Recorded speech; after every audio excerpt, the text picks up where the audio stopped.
যে ৭২-এর সংবিধানকে উনি যেভাবে অভিহিত করেন, আমরা সংসদেও দেখছি সেই রকম, এবং ভারতীয় আধিপত্যবাদের জায়গা থেকে। কিন্তু এই সংসদকে নিয়ে, মানে এই সংবিধানকে নিয়ে সরকারি দল যেভাবে বলে, বা বাংলাদেশের মানুষ হয়তো তার ৩০ লক্ষ প্রাণের বিনিময়ে যে তার সংবিধান, সেটি সরকারের জায়গা থেকেও বলা হচ্ছে, মানুষ হয়তো তেমনটি ভাবে।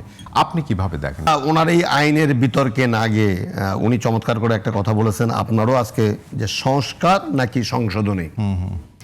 অবশ্যই সংস্কার।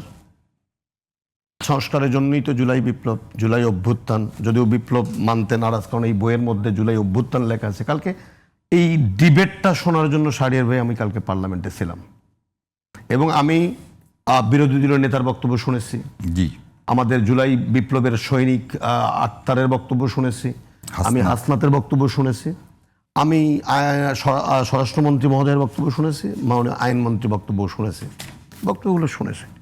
এই বক্তব্যের মধ্য দিয়ে আপনি যেটা বললেন বিতর্ক, এটাই ডেমোক্রেসি, পার্লামেন্টারি ডেমোক্রেসির সৌন্দর্য। বিতর্ক হবে, আলোচনা হবে, সমাধান হবে। গত 18 বছর আমরা বারবার বলার চেষ্টা করেছি যে আসেন, বসেন, আলোচনা করেন, আয়নাঘর থেকে মানুষকে উদ্ধার করেন, বসেন। এই যে জনগণ মালিক, তাদের মালিকানা প্রয়োগ করবে কার মাধ্যমে? ভোটের মধ্য দিয়ে তাদের নেতা নির্বাচন করবে, যারা এই সংস্কার বা সংশোধনীটা করবে। সেটা নির্বাচন হয়নি, গত 18 বছরে তামাশা হয়েছে। সেই তামাশার থেকে মুক্তির জন্য আমরা বারবার বলার চেষ্টা করেছি, বসেন। এখন এই 24-এ রক্তস্নাত পদ বেয়ে একটি পার্লামেন্ট হয়েছে, সেই পার্লামেন্টে বসার জায়গা হয়েছে, সেখানে আলোচনা হচ্ছে। আমি আশাবাদী মানুষ, শিক্ষক মানুষ, আমি এটা মনে করি আলোচনার মধ্য দিয়ে সমাধান বের হয়ে আসবে। তবে যেহেতু আপনিই বলেছেন সংস্কার নাকি সংশোধনী, দুটিই দরকার, কিন্তু সংস্কার করতে হলে আপনাকে সংশোধনীতে যেতে হবে। ধরেন আওয়ামী লীগ সংবিধানকে কাটাছেড়া করে তত্ত্বাবধায়ক সরকার বের করে দিয়েছে, কিন্তু ইতিহাস বলছে যে বাংলাদেশের কোনো একটিও সংসদীয় নির্বাচন দলীয় সরকারের অধীনে সুষ্ঠু হয়নি। আমার ভাই নিশ্চয়ই আমার সাথে একমত হবেন। তাহলে এই সংশোধনীটা ওই সংবিধানের অংশ করতে হবে। তো অংশ করতে হলে আপনাকে অ্যামেন্ড করতে হবে, ওটা তো ফেলে দেওয়া যাবে না। যেখানে সংযোজন করা হয়েছে, তত্ত্বাবধায়ক সরকার নেই বা অন্তর্বর্তীকালীন সরকার নেই, সেখানে দিতে হবে।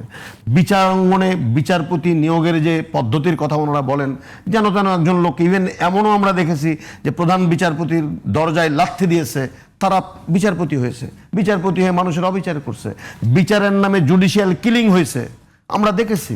আমরা আয়নাঘর দেখেছি, 14 বছর 15 বছর পরে আমাদের সন্তানদের কান্না আমরা দেখেছি। এরকম বিচারক যেন নিয়োগ না হতে পারে, তো কি করবেন? সংবিধান তো এই বিচার নিয়োগ করার পদ্ধতি আপনাকে ঠিক করতে হবে। তো ঠিক করতে হলে ঠিক করার জায়গা তো সেখানে, ওখানে।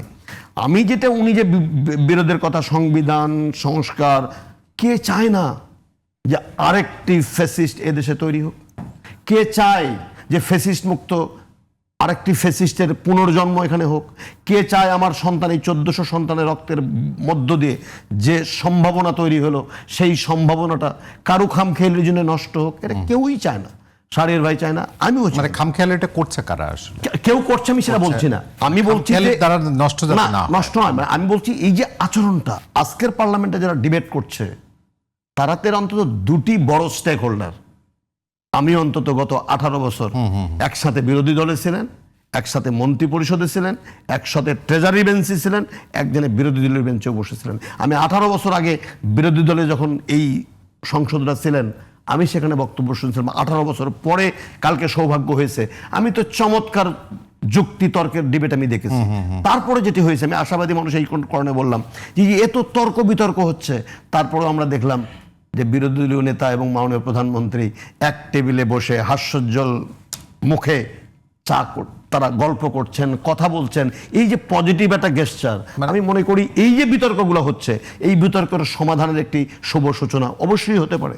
কালকে যখন আইনমন্ত্রী স্বরাষ্ট্রমন্ত্রী অনেক কথা বলার পরে, যুক্তি তর্ক পাল্টাপাল্টি হওয়ার পরে, যখন উনি প্রস্তাব দিলেন যে আসেন এই সংশোধনী বা এই জুলাই সনদ, উনি কিন্তু স্পষ্ট করে বলেছেন, সবাই বলেছে কালকে, যে জুলাই সনদের বাস্তবায়ন ছাড়া এই 1400 মানুষের রক্তের ঋণ শোধ করা সম্ভব নয়। তাহলে এই রক্তের ঋণ শোধ যদি করতে হয়, সরকারি দলের পক্ষ থেকে বলছে অক্ষরে অক্ষরে এটা পালন করা হবে।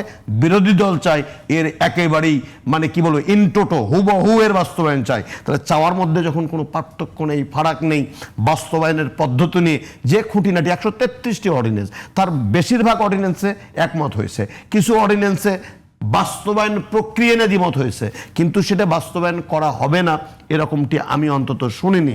এবং সেখান থেকে সরকারের পক্ষ থেকে যে প্রস্তাবটি দেওয়া হচ্ছে, চমৎকার একটি প্রস্তাব, যে সরকারি দল, বিরোধী দল, স্বতন্ত্র সদস্য, ইভেন শাহরিয়ার ভাইদের মতো যারা বিদগ্ধজন, যারা সংবিধান বোঝেন, যারা জুলাই সনদ নিয়ে লেখাপড়া করেন, তাদেরও যদি প্রয়োজন হয়, আরও যদি বিজ্ঞজন হয়, তাদের নিয়ে সর্বদলীয় একটি মিটিং হবে। সেই মিটিংয়ের প্রস্তাবের মধ্য দিয়ে এই যে দলীয় নাম হবে সংশোধনী কমিটি, মানে আমি বলি যে নামই ডাকুন। তাহলে একটা ছোট করে গল্প বলি।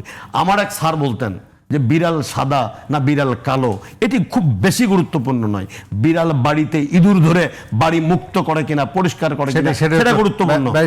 আমি মনে করি যে এই সমাধানটা হবে।